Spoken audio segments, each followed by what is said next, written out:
everyone. So in this video we will be tackling our very first topic for our finals, entitled compaction. Okay, sige, let's proceed. So in this course, we will know what is the definition of compaction, enumerate and discuss the methods of compaction, and calculate the maximum dry density or MDD and optimum moisture content of the soil. Okay, so question: why do we need to compact the soil in our project site? So in construction of highway embankments, earth dams, and many other engineering structures, loose soils must be compacted to increase their unit weights, increase the strength and characteristics of soils, which increase the bearing capacity of foundations constructed over them, decrease the amount of undesirable settlement of structures, increase the stability of slopes of embankments, and lastly, reduce the compressibility and permeability of the soil. Okay, so ang purpose ni compaction is what? Para, in simple terms, makompact ang imong soil particles, in which case, it will prevent in settlement. Ano man guys, may mga areas nga feel ni mo okay ang soil, pero once mo yan og structure, then as time goes by, settlement will happen because wala man nakumpak yung soil, so napay presence of air ana. So meaning, tungod sa load nga gina-carry sa imong soil, it will settle or it will encounter settlement. Ang pasabot sa settlement is mag-collapse gamay ang yuta. Okay? Sige. So this is what is compaction. So compaction by definition is the densification of soil by removal of air or pressing of soil particles close to each other, which requires mechanical energy. So what kind of mechanical energy? Like katong sa picture before, katong kani, diba?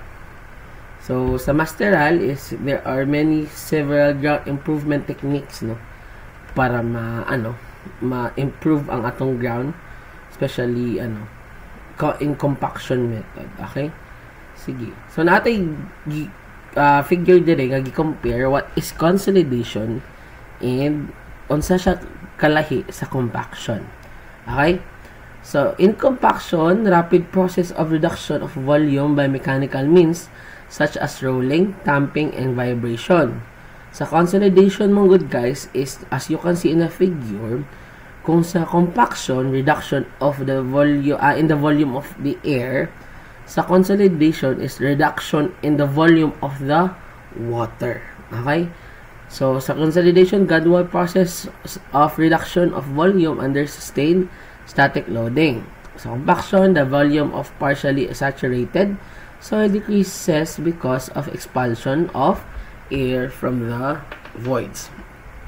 Sa consolidation, causes a reduction in volume of a saturated soil due to squeezing out of water from the soil. In compaction, it is an artificial process which is done to increase the density of the soil to improve its properties before it is put to any use. While sa consolidation, it is a process which occurs in nature. Okay, so wala kayo siya ginabuhat, no? Dali siya like mechanical means, no? Like it occurs by nature mismo. When the saturated soil deposits are subjected to static loads caused by the way of the buildings and other structures. So, kung saan siya gakita mo sa consolidation, no? By definition, it happens when it is subjected to static loads, like pagtungtong sa mga mga structures or buildings. Okay? Sige, let's proceed. General principles of compaction. So the degree of compaction of a soil is measured in terms of its dry unit weight. When water is added to the soil during compaction, it acts as a softening agent.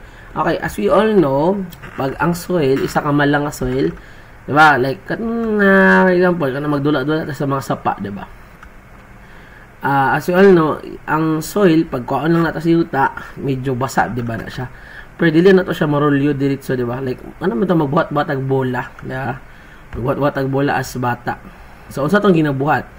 We try to add unsa man water, di ba? Para mas maporma na to ang bola sa ano, di ba, sa atong soil nga ginaporma og bola. So ika nga kahitabo sa compaction.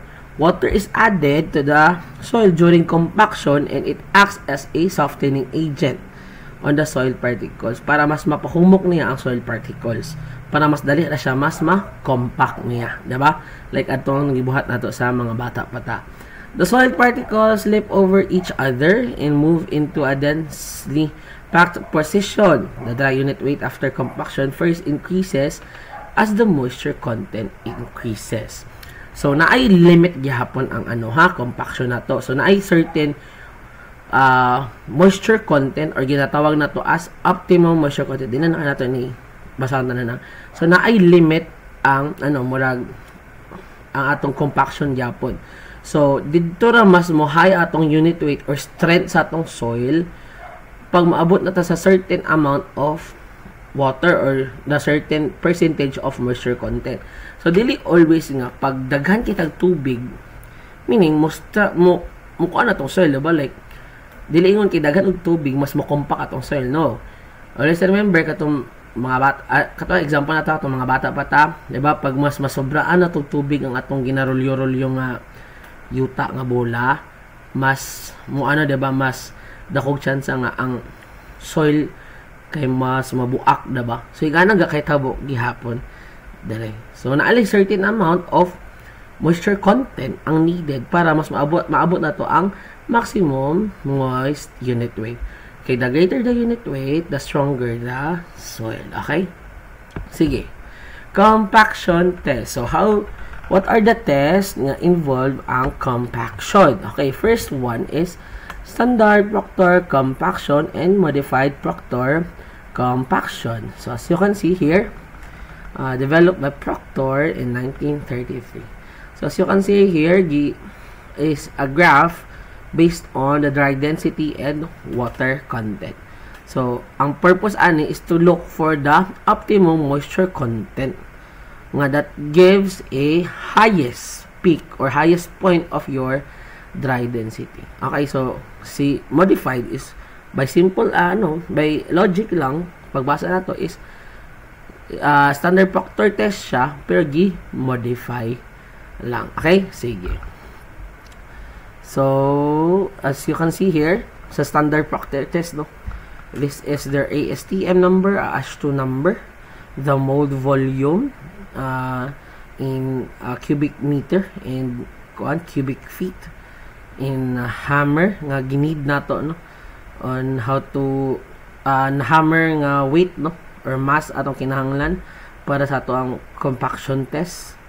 So kung sa standard Proctor test we have 2.5 kilograms, so modified is 4.5. Kung in terms of pounds, 5.5 pounds sa standard Proctor test, sa modified is 10, no. So sa drop height is kanatong itagak ninyo ang soil para ma-test ninyo unsa ka compact ninyo soil is natay 0.30 for the standard Proctor, while sa modified Proctor is we have a drop height of 0.46 meters, or in terms of feet, 1 feet. Ang PCAS is 1.5 feet. Okay. So the 25 blows is the same lang gihapon, no. As you can see, 25 blows per layer. And they all have 3 layers only. While the modified is 25 blows per layer gihapon, but 5 layers, no. Tanawa ang nakuha niya nga energy dayon, diba? Kung sa 3 layers lang ang standard Proctor is 590 kilojoules per cubic meter, pag-abot diri sa modified is 2,700 kilojoules per cubic meter.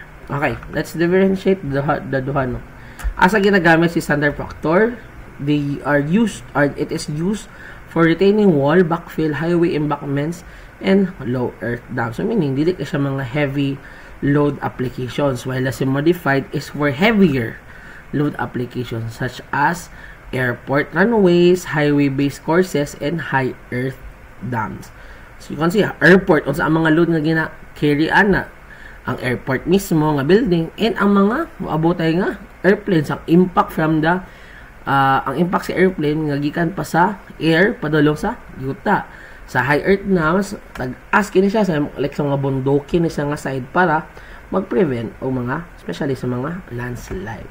Okay, sige, let's proceed. Standard Proctor test. So for each test, the moist unit weight of compaction or gamma can be calculated as, always remember, this formula is for standard Proctor compaction test. So your gamma is equal to weight of the compacted soil over the volume of the mold. Okay?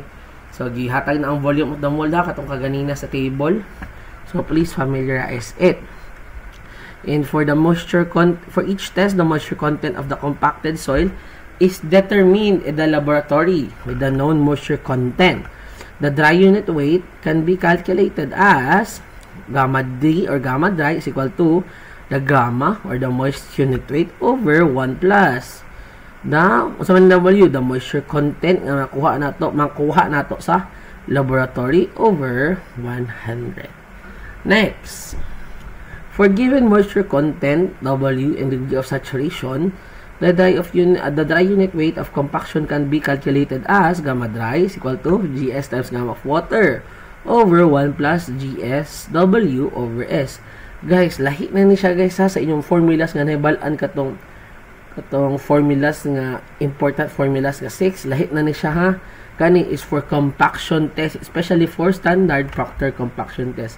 So this is another set of formulas nga dapat inyong memorize. Okay, so for a given moisture content, that theoretical maximum dry unit weight is obtained when no air is in the void spaces. That is when the degree of saturation equals 100%. Hence, the maximum dry unit weight at a given moisture content with zero air voids can be obtained by substituting S is equal to 1. Okay, so pag i-mention sa problem nga it has find the zero air void unit weight, so meaning your degree of saturation is equal to 1 or 100% saturated siya. Okay, so this can be calculated as gamma is equal to GS times gamma of water over 1 plus WGS, or unsa man siya pag WGS lang, void ratio, kaya diba SE is equal to WGS katong sa formulas 100% man si S, so E can be is equal to WGS, or another formula for this is gamma of water over moisture content plus 1 over specific gravity. Okay, sige. For modified Proctor test, so we have here these formulas dapat familiar mo. So, dagan ni siya guys ha. Kani ang isa, Patra et al. 2010. Gortog and Sridharan 2004. Okay. Osman et al. 2008. Familiarize niya. Mateo et al. 2009. So, lang, mag-practice. Mag-sample problem sa ta para mas ma-appreciate ninyo siya, diba? Okay, sige, let's proceed. Factors affecting compaction. So, for the soil, the first one is soil type. So, for instance, the dry unit weight has a general tendency first to decrease as moisture content increases and then to increase the maximum value with further increase of moisture. Okay, another example sa sand. Asan natin makita usually of sand? Sa dagat, diba? Imagine, bata pa ta, magligo tag dagat, diba? Magtry-try, gyapon tag rolyo og bula. Katong isa is kato sa mga sapa man to. Like karon, example, imagine na nata sa dagat ang setting ron. So kato is example to siya sa proof nga ang sand pag itry na to siya compact by adding water. Dili gyud siya ingon nga mas mo compact og mayo kay as you all know, ang unsa man ang sand, diba? Dili kay siya kusog nga soil for construction, diba? So dali ra siya mas bungkal. Okay? The initial decrease of the dry unit weight, increase of moisture content can be attributed to the capillary tension effect. At lower moisture contents, the capillary tension in the pore water inhibits the tendency of the soil particles to move around and be compacted densely. Okay, so this is the figure for each type of soil. So pag sandy silt, no, it gives a high dry unit weight. Pag poorly graded, no, so you can see na siya pinakagamay siya yung mga gamay-gamay yun siya. Silt clay, diba? It's giving high plastic clay. It's kind of giving, pero sa poorly graded sand, bigay siya yung nga good kayo for compaction. Next factor is compaction effort. So the compaction energy per unit volume used for the standard Proctor test is equal to E times number of blows per layer times number of layers times the weight of the hammer times the height of the drop hammer over volume of mold. Or in SI units, E is equal to, for example, 25 blows times 3, the number of layers for standard Proctor test. The weight of hammer, diba? 2.5, naman to, kg. Convert into kilonewtons over 1,000 times the height of drop hammer, which is equal to 0.305 meters over your volume of the mold, which is equal to 944 times 10 to the power of 6 cubic meter. So, ano siyang energy, compaction energy per unit volume sa isa ka standard Proctor test. So, for the compaction effort, diba? So, if the compaction effort per unit volume is changed, the moisture unit weight curve also change, of course. No? So, it is, proportional sila no, directly proportional. Pag mag-change ang isa, of course, ang moisture unit weight curve also changes. Okay, so pag, as you can see sa graph, diba? Pag 1 blow lang, dinilagin na siya. 20 blows for 1, per layer. So, magdepende ang imong compaction sa amount of blows nga imong gibuhat. So, as you can see, sa 50 blows, nasa certain amount of moisture content nga nag-peak siya or at the optimum state niya. Ayan na siya nag-decrease yung graph. Sa 30 blows per layer, dire dapita. Sa 25 blows per layer, dire dapita. Mas need siya increase of So, meaning, the lesser the moisture content requires the higher number of blows. So, inversely proportional. So, pag dako ang imong kuwan, number of blows nga needed, so meaning less water lang imong needed. Pero pag gamay ra imo ang blows nga ginabuhat, meaning mas dako kagamay og moisture content or amount of water needed para for compaction, diba? Okay, sige, let's proceed. Effects of compaction on properties of soil. So, compaction, soil structure, fluctuated structure A, B, and E, dispersed structure in E and D.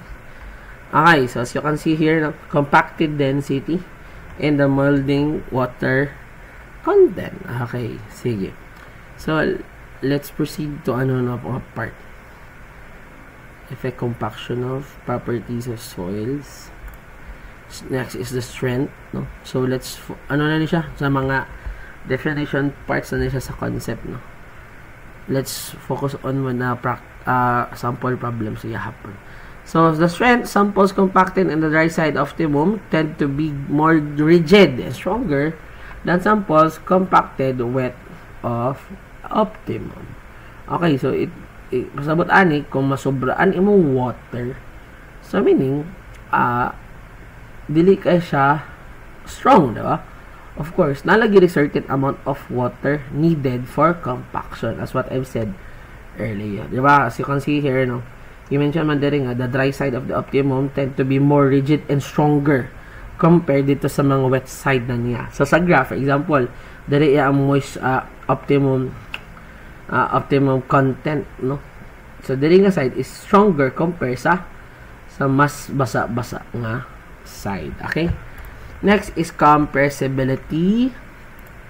Next is impermeability. So increasing the water contents results in decrease in permeability in the dry side and a slight increase in the wet side. So, di ba, as we all know, permeability, what is permeability? The ability of the soil to allow water to pass through its soil particles. So, mapiktuhan gyapon si permeability by compaction kay pag once mag-increase ka og kuan water, so meaning mas dili na pud kaya ni soil nga daghan kay ang water, no, dili na ka siya mosulod sa iyang soil particles so meaning mas masobraan ang water, dili na siya mas maayo for the soil pag i-compaction na nimo siya. Okay, next is the water absorption, the dry side of the optimum compaction. There is more potential for water absorption and high swelling potential. Okay, so same na siya diri sa permeability part. Okay, sige.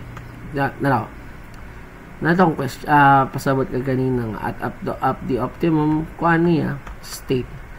Ang mga naa sa dry side is stronger compared sa mga side nga asa ang wet side. Okay, so as you can see here, increasing in fluctuation because is increasing in dispersion. So meaning by the term dispersion means ma-dispersion or mabungkag. Okay, sige. Next, field compaction. So these are the types of compaction. So in the field, the soil is compacted by applying energies in 3 ways. First one is rolling and kneading by using of rollers equipment. Rollers consist of smooth, wheel, pneumatic, and ship's foot. Next is vibration. So ano itong mga vibrators, no? By using vibrators equipment. Vibrators comprise out of balance type of pulsating hydraulic type mounted on plates or rollers. By using rammers equipment. Rammers include dropping weights by internal combustion or pneumatic types. Kanitong mga for higher, ano na siya, for, yung mga dagko na bitong projects guys. Sila ka na bitong kung nakaagi na mo ng mga site nga abin yung gauyog ang yuta. So, isa to siya sa example of compaction, no?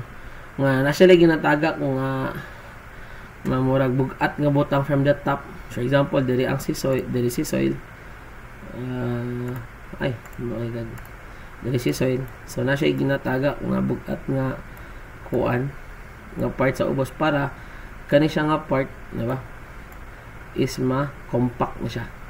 Okay, so sa imo ang pagkuan as kuan gakahitabo na.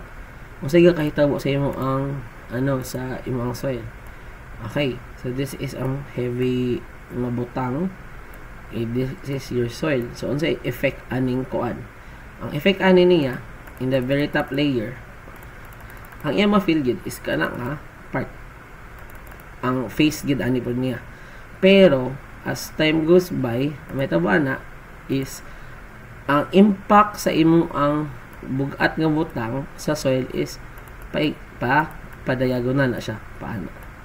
So meaning, kani sa ibabaw, yes, this is the area only.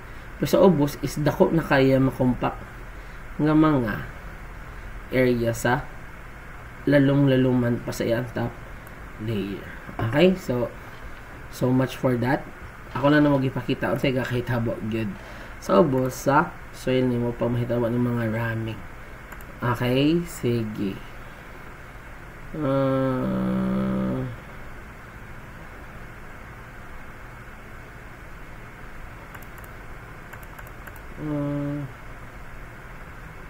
Okay, siguro ni. Balik naman. Okay. So rollers, diba? Ramming, rollers. So, din na kayo na ito na siya i-focus, no?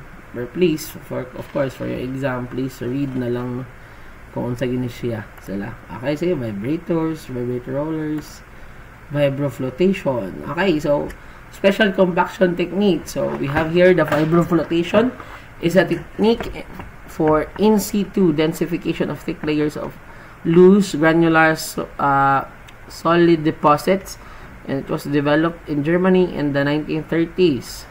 The first vibroflotation device was used in the United States about 10 years later. So the process involves the use of vibroflot unit, also called the vibrating unit. So, iganang kakita mo sa isa ka vibroflotation, guys. Stage 1, no? The jet at the bottom of the vibrofloat is turned on and lowered into the ground. So, meaning, magkaubos na siya. Like, ito ba ni sa stage 2, the water jet creates a quick condition in the soil and allows the vibrating units to sink into the ground. Okay, muna sila. Stage 3, the granular material is poured at the top of the hole and the water from the jet is transferred to the jet at the top of the vibrating, and this water carries the granular material down on the hole. So, as you can see here, no, na ay ginamutang ng mga granular materials para mas compact ang imuang soil. Stage 4, the vibrating unit is gradually raised and about 0.3 meters lifts and held vibrating for about 30 seconds at each lift, and this process compacts the soil to the desired unit weight. So, ikan ang kakita mo sa vibroflotation. So much for that, no? Okay. So, vibroflotation, the grain size distribution of the backfill material is an important factor that can cause the rate of densification. Brown, in the year 1977, has defined a quantity called the suitability number for rating as backfill as, wala na input ang formula for suitability number. Naano ba to problem solving ang formula for suitability number? So, as what I remember, it is, di ako sito lagi ba? I thought nga nabutang, ba? Inext down ako. Ay, wala gi siya nabutang sa nagbasa PPT. So, sige lang. So, focus on this, kung saan silang mga range, no? Pag imong FSN nga makuha or suitability number is 0 to 10, the rating of your backfill is excellent. Pag more than 10 na, until 20, it is good. But pag more than 20 but not greater than 30, it is fair. Pag more than 30 and less than 50, it is poor. But if it is more than 50, it is unsuitable. Okay, sige. Dynamic compaction. Dynamic compaction is a technique that has gained popularity in the United States for the densification of granular soil deposits. This process consists primarily of dropping a heavy weight repeatedly on the ground. Kato kung example ka ganina, diba? The weight of the hammer used varies over a range of 80 to 360 kilonewtons, and the height of the hammer drops between 7.5 meters and 30.5 meters. Diba? So, meaning, the higher the, imong weight nga gibutang, meaning, mas dako pag siya nga impact padala sa ground. Mas dako nga area nga mas makampak. So, the stress waves generated by hammer drops the aid in densification.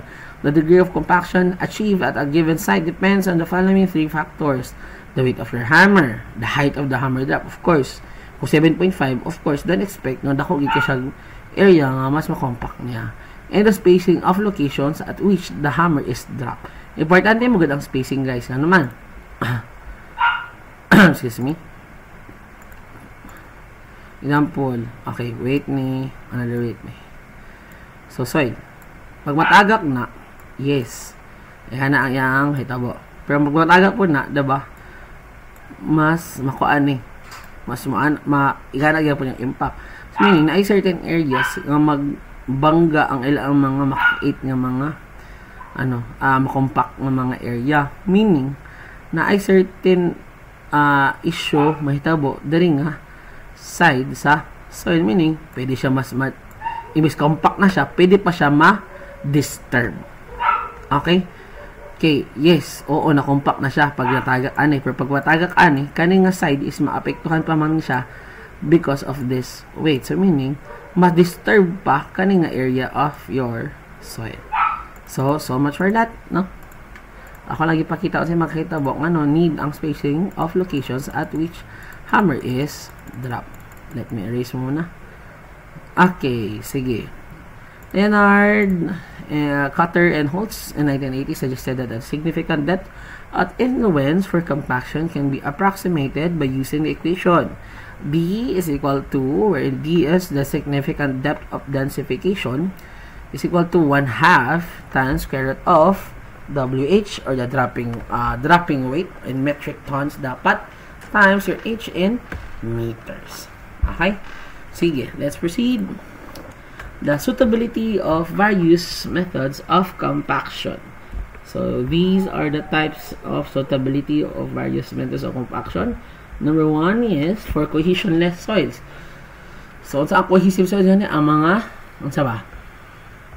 Place, diba? So, for cohesion soils only, smooth wheel rollers lang ang suitable niya or compacting layers of small thickness and base course. For cohesive soils or katong mga clayey part, ship foot rollers are suitable for compaction of cohesive soils. But if both cohesive and cohesionless soils ang present sa site, the following methods are universal, which can be used for both soils. Number 1 is dampers are effective for compacting soils in a confined space of all types. Next, the pneumatic tired rollers are extremely useful for compacting soil, compacting all types of soil. And lastly is the pounding method has a great promise for compacting all types of soil. So for the specifications for field compaction. So for control of field compaction, construction specifications require that the dry unit weight of field compaction soils be equal to or greater than a given percentage of the maximum dry unit weight, which typically 90 to 100%. So we can say that our relative compaction in percentage is equal to your gamma dry in the field over your gamma dry in the lab times 100%. So, kanina siya ang relative compaction, guys. Okay, next. For the compaction of granular soils, specifications sometimes are written in terms of the required relative density or DR or the required relative compaction. So, kanitong isa ka formula for DR, no? So, DR is equal to your gamma dry in the field minus the minimum gamma dry unit weight over the maximum dry unit weight minus the minimum dry unit weight times your maximum dry unit weight over the dry unit weight nga nakuha nimo sa field. Then, your relative compaction will be is equal to R sub O, where R sub O is equal to your minimum dry unit weight over your maximum dry unit weight, divided by 1 minus dr, your relative compaction, times 1 minus R sub O. So, familiarize lang na sila ng mga formula, guys. So, sa Lee, based kang Lee and Singh in 1971, devised a correlation between R and dr for granular soils. For granular soils lang based on the observation of 47 samples. So, they say na for granular soils, R is equal to 80 plus 0.20 of your relative density. But to be safe, use this formula. Okay, imagine 1971 na. And as you all know, pag dugay na, daghan na changes nga nahitabo sa kakaron. So, sa nataron 2024 na. So, determination of field unit weight of compaction. So, we have 3 procedures, no? First one is the sand cone method. Number 2, the rubber balloon method. And number 3, the nuclear method. The sand cone method. Sand cone device consists of a glass or plastic jar with a metal cone attached at its top. The jar is filled with uniform dry Ottawa sand. And the combined weight of the jar, the cone, and the sand filling of the jar is determined. In the field, a small hole is excavated in the area where the soil has been compacted. If the weight of the most moist soil excavated from the hole, where your W2 is determined and the moisture content of the excavated soil is known, the dry unit weight of the soil can be obtained as W3 is equal to W2 over 1 plus your moisture content over 100. Next. So, kanila siya mga procedures, guys, is ang pagkuha sa field unit weight of compaction. So, for continuation of sand cone method, after excavation of the hole, the cone with the sand-filled jar attached to it inverted and placed over the hole. Sand is allowed to flow out of the jar to fill the hole and the cone. After that, the combined weight of the jar, the cone, and the remaining sand in the jar is determined W4. So, we can say that W5, wherein it is the weight of the sand to fill the hole and cone, is equal to W1 minus W4. And the volume of the excavated hole can then be determined as volume is equal to W5 minus WC, wherein WC is equal to the weight of sand to fill the cone only, over your gamma dry or the dry unit weight of the Ottawa sand use. And the values of your WC and the gamma dry sand are determined from the calibration done in the laboratory, and the dry unit weight of compaction made in the field then can be determined as follows. Your gamma dry unit weight is equal to W3 over volume. So, sa rubber balloon method, no? Di lang na kayo nato siya. Kanon guys, ha? Medyo, diba naman? Same, mabuti ni sila. Like, giunsa lang nila pagkuha ang field unit weight of compaction based on 3 methods. So, pag rubber balloon, your gamma dry is equal to your dry unit weight of the soil excavated from the hole over the volume of your hole. In kanisi nuclear methods, nuclear density meters are often used for determining the compacted dry unit weight of soil. The density meters operate either in drilled holes or from the ground surface. It uses a radioactive isotope source, and the isotope gives off gamma rays that radiate back to the meters detector. Then soil absorbs more radiation than loose soil. The instrument measures the weight of the soil per unit volume and the weight of the water present in a unit volume of soil. The dry unit weight of the compacted soil can be determined by subtracting the weight of water from the moist unit weight of the soil. Okay, sige. Finally, let's proceed to our sample problem for the topic compaction. Okay, so the laboratory test results of a standard factor test are given in the following table. So, as you can see, no? Same tanan og volume of mole, of course, kay standard factor test mo na siya. So, these are the weight of the moist soil in the mold. In kada isa is lahil silang moisture content. So, determine the maximum dry unit weight of the compaction and the optimum moisture content. Next is to calculate and plot the gamma dry versus the moisture content for degree of saturation. S is equal to 80%, 90%, and 100%. Given GS is equal to 2.7. The void ratio of the optimum moisture content at GS is equal to 2.68. And determine the degree of saturation at the optimum moisture content. So, okay, let's solve for problem letter A. Determine the maximum dry unit weight of compaction and the optimum moisture content. Sige, first muna is get your moist unit weight. So, what is the formula for moist unit weight? You simply, weight times your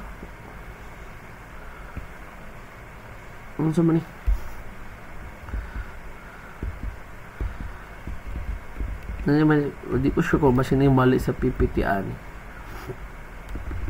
For example, 16.81. Siya na siya moisture content of 10. Moist unit weight.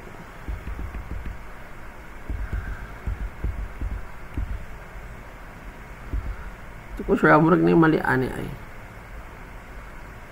Let me check muna guys ha. Ako pag murag ko man siya. Weight over volume ni. Bakit diba? O lagi weight over volume. Namali ni siya. So this is weight over volume na siya guys ha. Damn. weight over volume. So, 16.81 over 944 is equal to 17.81. Okay? Ano man 17.81? Imagine guys, at nakakuan mo na siya. Cubic centimeter. Okay? Next, by getting your moist unit weight, you can get your dry unit weight. By the solution, gamma dry is equal to your gamma moist. Dapat kani ang gigamit ang formula eh. Kani itong formula gamitan na. Itong gamma ayaw dira kay ngik ngok. Ano na mali. Mani, dapat yung gitara eh. Katong atong formula sa una nga gamma dry is equal to saman. Ay mali ako pagsulat sa gamma. Dili y. It is ano pagsulat diba sa gamma? Gamma dry is equal to gamma moist times 1 plus no. Baliktad. Erase. Gamma moist is equal to gamma dry, diba? Times 1 plus W. Yan ang pag-solve. Wala mo guni siya natarong eh. So po, kanyan yung gamitan. No? Pwede raya po nikatong sa formulas nga itong ginasolve. Okay, so, nakuha din siya nga table. Okay? So, as you can see, no? Nakuha na itong moist unit weight by simply weight over volume. Diba? So, nara akong i-collection na ha. And your dry unit weight by using this formula. Okay. So, ano kinahanglan nimo makuha si moist unit weight and si dry unit weight? Kung sa ganitong nakita mo sa sa standard factor test, di nimo makuha ang optimum moisture content. And unsa to ang gi-compare sa graph gani? Ang gi-compare sa graph is ang dry unit weight and your moisture content. And unsa ang pagkakita ang point kung asa ang optimum moisture content, it is the highest point, diba? Highest point of your dry unit weight. But kana problema pa yan na problem. So kung i-base nato sa graph, for sure lahi-lahi mong answer pohon. So example, as you can see here, base sa graph, pila nyo makuha ang value sa dry unit weight or maximum unit weight at optimum moisture content. For sure, base sa graph, lahi-lahi mo. Kung ako dere is sa optimum moisture content, wala pa rin siya nag 15, 14 point something pa ni siya. In dere, by 2's man na ano, ayang step, no? So, hindi ko sure kung pila ang gamma dry unit weight. But based on this PowerPoint, based sa graph daw, ang nakuha niya nga maximum dry unit weight at optimum moisture content is equal to 17.15 kilonewton cubic meter. And the optimum moisture content na nag-intersect ang duha, no, pag-ikuan is at 14.4%. So, kanana ako problema puhon kung mag-kuan na mo. Antang na, kung mag-quiz ta puhon. So, maybe, masin magkuan na lang din ta. Magpa-roller ko ana para di na kayo mo mag-lahi-lahi og answer ta na. Okay, sige. Let's proceed to part B. Ano na kadala yung part A? Ha? Part B. Calculate and plot the gamma dry versus the moisture content for degree of saturation. 80, 90, and 100%. Okay, let's solve for your gamma dry based on the degree of saturation. Okay, sige, formula sa gamma dry is equal to GS times, it is not W. Patay, ano, dagan kanig error nga PPT. Eraser. It is not gamma D. It is gamma W, diba? GS times gamma of water over 1 plus GS times gamma of water over degree of saturation. So, yung lahion lang, yung lahion is ang ano ba? Given naman ang GS. Ang moisture content na yung lahi-lahi o ang degree of saturation. So, diba? As you can see, first one is at 8%. Ang degree of saturation is 80%. So, nakuha na yan nga part. So, i-continue ng tanan. Next is, plot daw the gamma dry versus the moisture content for degree of saturation. So, same lang sa plot before. Nga, gamiton tong dry unit weight by moisture content graph, no? So, nara ang figure pag yung degree of saturation at 80%, at 90%, and at 100%. So, pag 100% again guys is gamma with zero air voids or zero air voids unit weight. Okay, that's all for part C. Part C, determine the void ratio of the optimum moisture content at GS is equal to 2.68. So, sa pilag itong gamma dry na to, pinakauna, it is equal to 17.5. And that is your formula for gamma dry nga na-involve si void ratio. Gamma dry is equal to GS times gamma of water over 1 plus E. Ano gigamit man nato si gamma dry, sir? Nga, ang gipangutan naman, sir, at the optimum moisture content. So, unsa man ang gamma dry at the optimum moisture content? Di ba ang 17.5 based sa part A? So, meaning, pwede na nato ni gamiton. Diba? So, next is to solve your void ratio. So, kada ang formula, di ba, na involves gamma dry. So, gamma dry is given. Ay, na-solve na. Kaganina, 17.15. GS is given. Your gamma of water, oh my God. Dapat memorize na ninyo from now on. And over 1 plus E, nga, unknown, shift solve, your E will be equal to 0.533. So, yan na nakadala, di ba? Part D, determine the degree of saturation of the optimum moisture content of the degree optimum content. So, the degree of saturation of the optimum moisture content is equal to, saman. So, formula sa degree of saturation, or ay mga formula involve si degree of saturation. So, kato na lang si wages, diba? Si wages, pila optimum moisture content, ang 14.4. E pila ang void ratio at the optimum moisture content is ang katong na-solve ka ganyan nga 0.533. So, given nga GS is equal to 2.68. So, you get your degree of saturation na equals to 72.4%. Ikaw na nakadalitan. Sige. Proceed to problem number 2. So, following are the details for the backfill material in a vibroplotation project. D10, D20, D50, D75, D25. Determine the suitability number, SN, and determine the rating of the backfill material. So, kanitong nawala nga formula ka ganina, diba? Sige. Let me check muna kung nag-recording man eh. Kasi nag-yaw-yaw-yaw ramong ko guys na wala nag-recording. Hangok ka ba? Sige. So, suitability number. So, kanang formula ha. Please take note na lang guys. So, this is your formula for suitability number. 1.7 is equal square root of times square root of 3 over D50 squared plus 1 over D20 squared plus 1 over D10 squared. So, given naman si D50, D20, and D10. So, man, salpak na lang tanan, diba? Salpak na yun, sir. So, you'll get your value of SN that is equal to 6.10 or 6.1. And based sa graph, ay katong table kaganina, diba? So, 0 to 10, dira na fall si 6.1. So, your rating of backfill is excellent. Then, basin mo. Imanasan mo, sir, dapat memorize mo, sir? Yes, memorize dapat na ninyo ang kana nga table. Like, ato nyo memorize ang liquidity index. No ba? Ito memorize tanan. Okay? Brittle solid, plastic, diba? So, same lang yapon natin. Okay, sige. Let's proceed to problem number 3.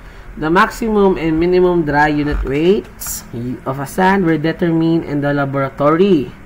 And it is equal to 18.31 kilonewton cubic meter and 15.25 kilonewton cubic meter respectively. What is the relative compaction in the field if the relative density or R, so maning relative density, dr is 64, and what is the dry unit weight in the field? The unit weight in the field if its moisture content is 28%. Okay, let's solve for part A muna. So, sa formula sa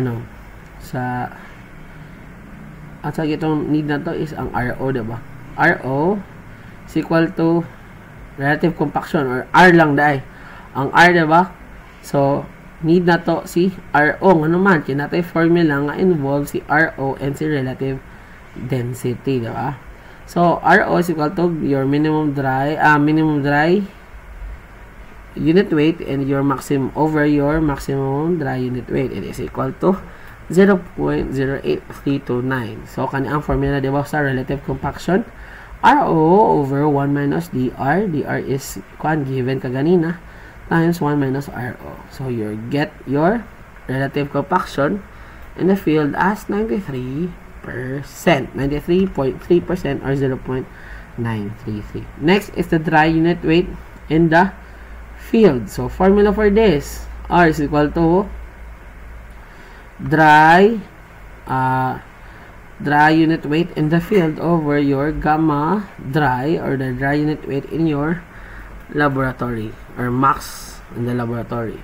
So, since na namatay R, namito na natin si R over your max dry unit weight sa laboratory nga 18.31. You'll get your gamma dry in the field is equal to 17.08 kilonewtons. And lastly, the moist unit weight in the field is equal to gamma dry o is equal to gamma moist over 1 plus W or moisture content. So, itong formula lang sa 6 formulas, diba? So, may substitution. I-substitute ang mutanan ang mga values na given na. So, you'll get for your answer ng moist unit weight that is equal to 21.86 cubic meter. So, diba? Dili ko siya nisod kayo. Tante na mag-gets na ninyo ang flow of solution and ang mga formulas that involves compaction. Sige. Problem number 4. A soil sample has a void ratio of 0.72, moisture content of 12%, and the specific gravity of 2.72. So, let's determine the following. The dry unit weight, moist unit weight, in kilonewton per cubic meter, weight of water in kilonewton cubic meter to be added for 80% degree of saturation. Letter C, is it possible to reach water content 30% without change the present void ratio? And lastly, is it possible to compact the soil sample to dry unit weight of 23.5 kilonewton per cubic meter? Okay, let's solve for part A muna. Part A, the dry unit weight, moist unit weight in kilonewton per cubic meter. Given, di ba? E is equal to 0.1272. Diba? Gihatag tanan. 0.72. Moisture content, 12%. And GS of 2.72. So, pwede na natin masolve ang duha. Sa itong una makuha ang dry unit weight, di ba? May using formula of GS times gamma of water over 1 plus E. Then, pag makuha na natin si gamma dry is equal to, gamitan na natin siya for moist unit weight. Nga katong gamma dry times 1 plus moisture content. Diba? So, yun lang. Ganun nakadala, diba guys? Next, part B, weight of water in kilonewton per cubic meter to be added. So, unsa man na siya, sir? Muna siya ang naman. Your weight of water dyan mismo. So, saan yung buhaton? Since, nanambay natin nakuha nga moist, diba? Moist nga unit weight. So, you will get muna the moisture content at 80% degree of saturation. E is constant na. GS is constant. Hindi na siya mag-change. So, dito na nanta sa maglahi nga degree of saturation in your moisture content. In your moisture content at 80% degree of saturation is equal to 0.2117. And to get your gamma moist at 80%, we have gamma dry na nakuha nga 15.51 times 1 plus nakuha na ito ang moisture content at 80% degree of saturation nga 0.2117. So you get your gamma moist as 18.8. And to get the amount of water added or the weight of water in kilonewton per cubic meter, i-deduct lang nato ang at 80% and katong original nga moist unit weight. So 18.8 at degree of saturation nga 80% and the original value of moist unit weight nga 17.374 and that will be equal to 1.428 kilonewton per cubic meter. Okay, sige. Oh, shucks. Part C, is it possible to reach water content of 30% without a change in the present void ratio? Let's check. So, we know that the maximum value of S is equal to 1. So, if the value of S degree 30% is less than as greater than 1, it is not possible. But if it is less than or equal to 1, it's possible. So, let's check muna or solve for your degree of saturation at 30% moisture content. So, GS is equal to 2.72. Your moisture content at 30%, dimension lang, at 30%, 0.3 over your void ratio nga, 0.72. Si Widget's formula na siya guys, walay nagbagoan na. Dire ra na gikan, gi-simplify ra na siya. So, gi-over E lang na siya diretso para ma-emphasize it is equal to S. So, your value of S is equal to 1.133%. So, gi-mention, di ba, nga, pag imo ang degree of saturation is greater than 1, it's not possible. Pero pag it is less than 1, it is possible. And since the answer ni mo nga nakuha is greater than 1, meaning it is not possible. Okay, next. So, dapat memorize nyo ni siya nga concept or familiarize this concept. Next, is it possible to compact the soil sample to a dry unit weight of 23.5? Let's check. Dry ni siya. So, since our dry unit weight is equal to 23.5 kilonewtons per cubic meter, let's solve muna for the 0 or dapat manggod ang imong gamma dry is equal dapat siya sa 0 or 0 air voids nga unit weight. So what is your formula for 0 air voids nga unit weight?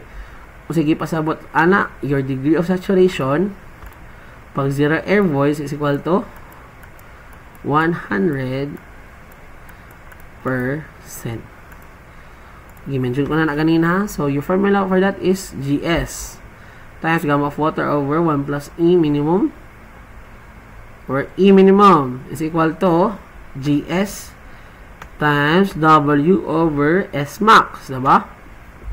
And your E minimum is just simply 2.72 nga given nga specific gravity and katong given po nga moisture content sa pinakauna. Gani siya guys, oh? No? Kato kaganina is dimension lang ano yung mga lahi-lahi ng mga changes. For those particular questions lang na siya, ha? Always remember itong mga original given niya.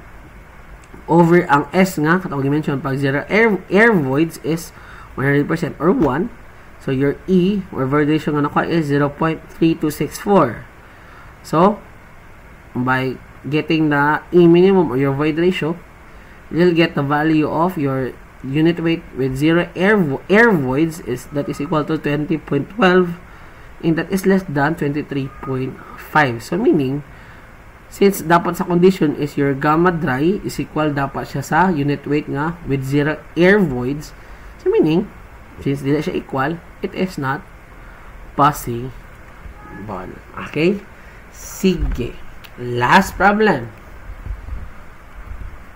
An undisturbed sample of clay soil is found to have a wet weight of 285 Newton and a dry weight of 250 Newton and a total volume of 14 times 10 to the power of 3 cm cube. If the specific gravity of soil solids is 2.70, determine the water content, void ratio, and the degree of saturation.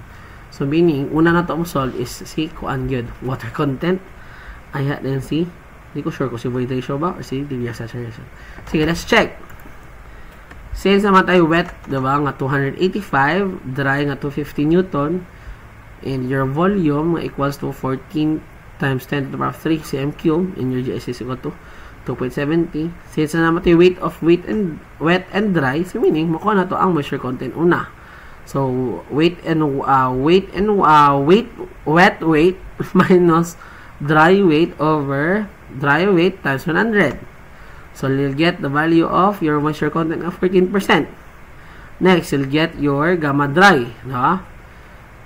Since gamma dry, so basic formula sa gamma dry. Gamma dry is weight of your dry weight over your total volume, and your total volume is given. So, 17.86 kilonewton ang gamma dry. And by this, you can solve for your E, since given naman si GS, and ang gamma of water, dapat memorize na dyan na.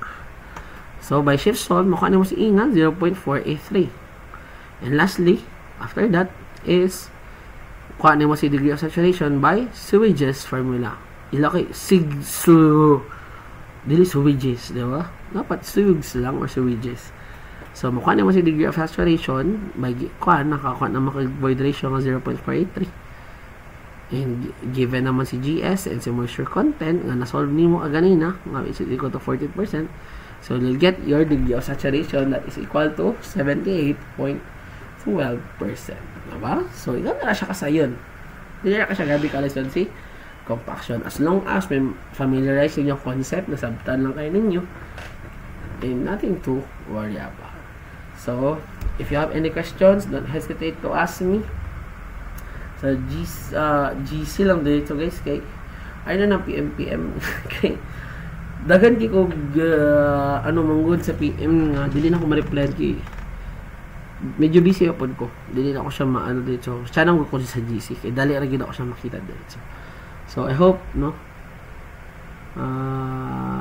maning kamot sa finance kay I am 75% done checking your papers and not good kayong scores and I will be inputting this sa Excel na yun kung para mabalaan sa inyo ang final grade, and hopefully guys, hopefully sa finals manikamot na jud ta dili mo po tayo nga yung ta pasaron minister dili man kana kay unfair mo po na siya sa ubang students, and I just want it to do nga patas gid and mao gid pa lang sakto, like kung siya man nakuha mara gid mo makuha, wala na additional points of course yagi ba pagkuha na sa pagiging student. So always remember, walay sayon sa engineering, balag maingon mo paswerte ayan na natin factors. Yes, medyo sakto na siya, pero ang paswerte is dili kay pasaron mo bisag wala may nasabtan, meaning nakapasar mo kay nakitudloan mo tarong so gana lang. So hopefully I am hoping nanikamutan sa finals kaysa double time kung mahimo kay murag dili siya ingon good kayong score sa midterms, pero I know mabawi ra sa mo. Anyways, that's all. Thank you and keep safe always. See you next Saturday.